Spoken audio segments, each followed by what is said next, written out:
हाय beautiful angels, कैसे हैं आप? उम्मीद करती हूँ खैरियत से हैं, खुश रहें और अच्छे से रहें अपनी ज़िंदगी में। जो आप अपनी ज़िंदगी में चाहते हैं, आपकी दिली ख्वाहिशात तमाम पूरी हों। आमीन सुम आमीन। थैंक यू सो मच कि आप लोग मुझे इतना अच्छा पॉजिटिव फीडबैक देते हैं, कमेंट में मुझे अप्रिशिएट करते हैं।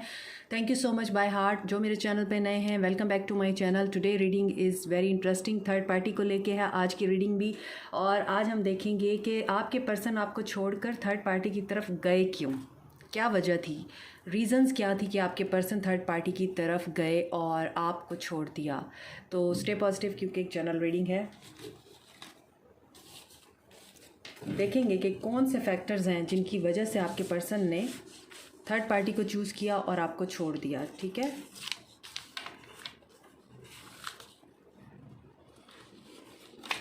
आप चाहें तो ये पोर्शन स्किप कर सकते हैं। मैं तमाम कार्ड्स निकालने के बाद ही आप लोगों को डिटेल बताऊंगी।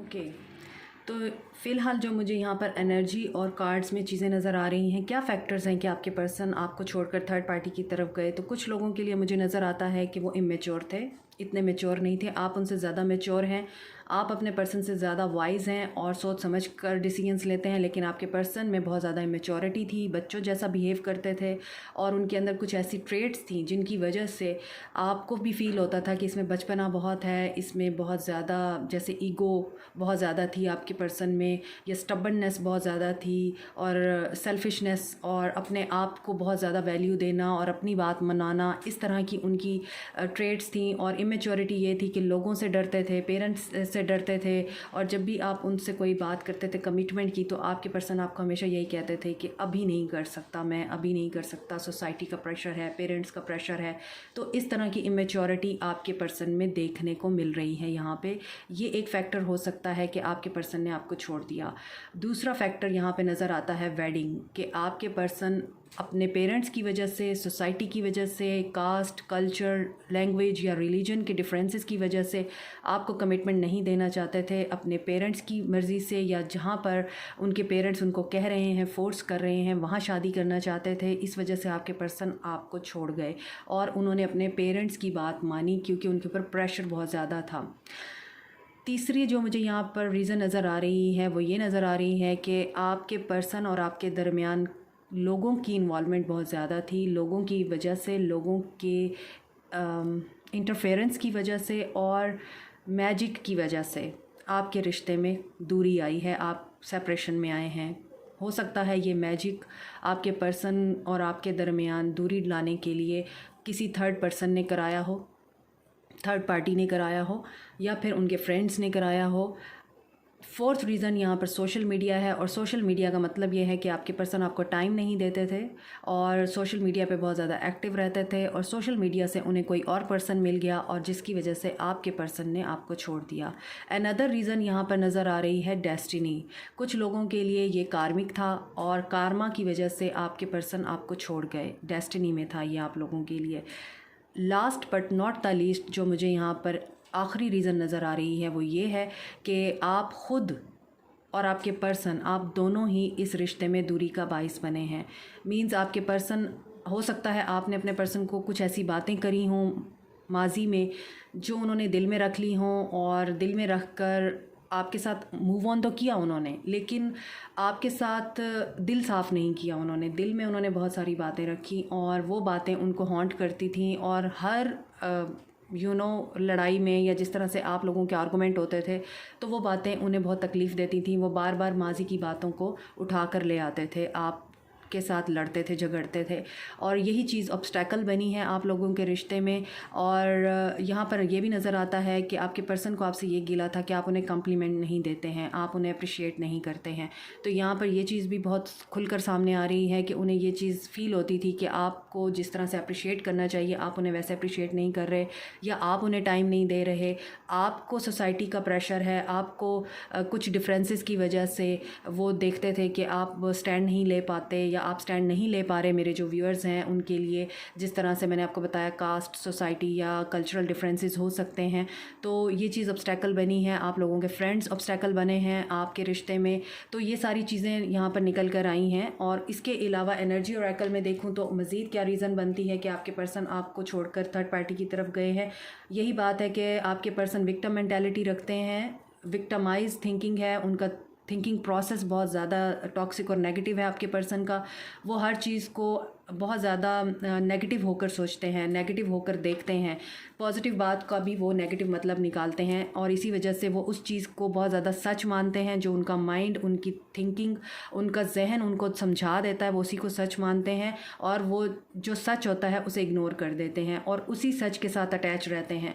कुछ लोगों के लिए ये रीज़न है, कुछ लोगों के लिए ये रीज़न है कि माजी के रिश्तों के साथ उनकी बहुत ज़्यादा अटैचमेंट रही है, माजी के रिश्ते उनको तकलीफ़ देते रहे हैं, माजी का कोई टॉक्सिक रिलेशनशिप था जिसकी वजह से वो आपके साथ एक हेल्दी रिलेशनशिप नहीं बना पाए।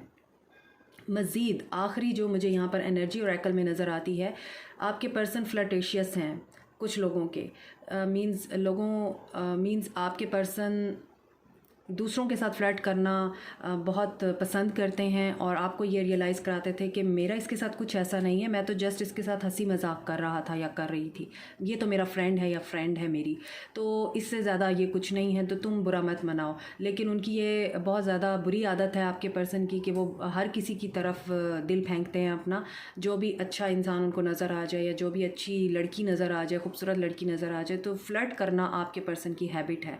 ये चीज़ें भी नज़र आती हैं, इसी वजह से आपके पर्सन आपको वो रिस्पेक्ट नहीं दे पाए हैं। बट नाउ मुझे ऐसा लगता है कि एंजल ऑफ बैलेंस भी है, बैलेंस में भी नहीं थे आप लोगों के पर्सन, अपनी पर्सनल लाइफ और आपके दरमियान वो बैलेंस नहीं मेंटेन कर पाए। फिर उनकी थर्ड आई एक्टिव नहीं थी, वो सही गलत को नहीं पहचान पाते थे, अच्छे बुरे की तमीज़ नहीं थी उनको, लाइट एंड डार्क नहीं देख पाते थे लोगों में, और आप में भी वो अच्छाइयाँ नहीं देख पाते थे, जिसकी वजह से आपके पर्सन आपको छोड़कर थर्ड पार्टी की तरफ गए या थर्ड पार्टी आप लोगों के रिश्ते में आई। ये कुछ रीज़न्स निकल कर आई हैं। मज़ीद हम देख लेते हैं कि और क्या रीज़न हो सकती है टैरो की मदद से, ताकि आप लोगों को पिक्चर क्लियर हो सके। वैसे तो मुझे लगता है कि बहुत ज़्यादा आप लोगों को पिक्चर क्लियर हो गई होगी कि क्या क्या रीज़न्स रही हैं जिसकी वजह से आप लोगों के रिश्ते में थर्ड पार्टी आ गई। उसमें ज़्यादातर गलती मुझे आपके पर्सन की नज़र आ रही है, और कुछ गलती मेरे व्यूअर्स की है कि आपने उनको अप्रिशिएट नहीं किया, उनको नेगेटिव थिंकिंग से बाहर नहीं निकाला, और उनको उस तरह से कम्प्लीमेंट नहीं किया जिस तरह से वो एक्सपेक्ट कर रहे थे आपको। ओके, देखते हैं कि क्या जजमेंट। ओके, तो जजमेंट यहाँ पर आया है। इसका मतलब ये है कि आपके पर्सन और आप हर वक्त ही ब्लेम गेम में रहते थे, एक दूसरे को ब्लेम ही करते रहना। जब भी कोई आर्गूमेंट होना, कोई लड़ाई होना, कोई बात बुरी लग गई है आपको या आपके पर्सन को, तो आप दोनों ने एक दूसरे को ही ब्लेम करना शुरू कर दिया, एक दूसरे की गलतियां देखना शुरू कर दी, एक दूसरे को बहुत ज़्यादा आप लोगों ने बुरा भला कहना शुरू कर दिया। ये रियलाइज़ नहीं किया कि एक्चुअली क्या गलती है, एक्चुअली क्या फैक्टर है जिसकी वजह से हम दोनों में ये रिफ्ट आ रही है।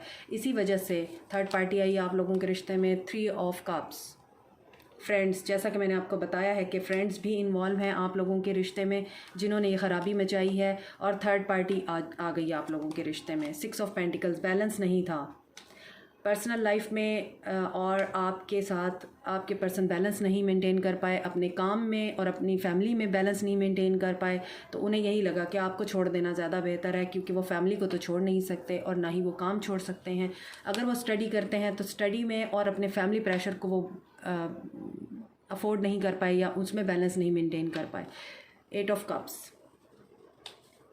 इमोशंस की कमी नज़र आ रही है, इमोशंस नहीं थे आप लोगों के रिश्ते में। प्यार, care, attention and loving gestures होते हैं, लविंग मूवमेंट्स होते हैं जो हम क्रिएट करते हैं अपने लव्ड वंस के साथ, उनकी कमी नज़र आ रही है। नाइट ऑफ सोर्ड्स, एग्रेशन, उनका गुस्सा, उनकी अना,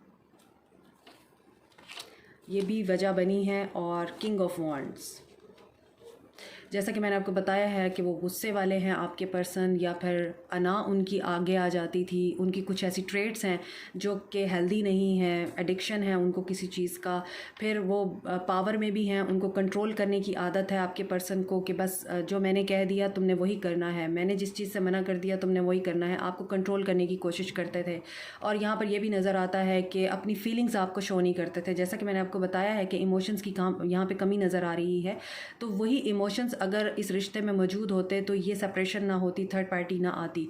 तो इमोशंस अपने आप तक रखते हैं आपके पर्सन, आपको बताते नहीं हैं, आपके लिए पैशनेट फील करते हैं, लेकिन उनके एक्शन में कुछ और नज़र आता है। अगर वो ऐसी करते हैं जिससे आपको नज़र आता है या फील होता है कि बहुत प्यार करते हैं, मगर एक्शन उनका बहुत ही कोल्ड होता होगा। अगर उनके एक्शन में आपको बहुत वार्मथ नज़र आता होगा तो उनकी बातें आपको बहुत कोल्ड फील होती होंगी। एक दिन आपके पर्सन बहुत लविंग होते होंगे तो दूसरे दिन आपके पर्सन बहुत कोल्ड होते होंगे। 9 ऑफ कप्स, और वो आपको फॉर ग्रांटेड लेते थे। यही वजह है कि आपके रिश्ते में थर्ड पार्टी आई है। आपके पर्सन ये समझते थे कि आप कहीं नहीं जाने वाले, आप उनकी विश फुलफिलमेंट हैं, आप उनसे बहुत प्यार करते हैं, आप उनकी हर तरह की बुराई को एक्सेप्ट करते हैं, बर्दाश्त करते हैं, उनका गुस्सा सहते हैं, उनकी अब्यूज़िव नेचर को एक्सेप्ट करते हैं। तो आप तो कहीं नहीं जाने वाले, आप तो बहुत ज़्यादा प्यार करते हैं उनसे, तो कभी भी सेपरेशन नहीं होने वाली है। आपके पर्सन इस गलत फहमी में भी थे। तो ये कुछ चीज़ें मुझे नज़र आई हैं आप लोगों के लिए कि थर्ड पार्टी क्यों आई आप लोगों के रिश्ते में और क्यों आप लोगों की सेपरेशन हुई। तो मुझे कमेंट सेक्शन में फ़ीडबैक ज़रूर दीजिएगा कि क्या ये रीडिंग आप लोगों के साथ रेजोनेट की है। और stay positive, be in high vibration every time, क्योंकि आप वही मैनिफेस्ट करते हैं जो आप अट्रैक्ट करते हैं। Thank you so much, take care, bye.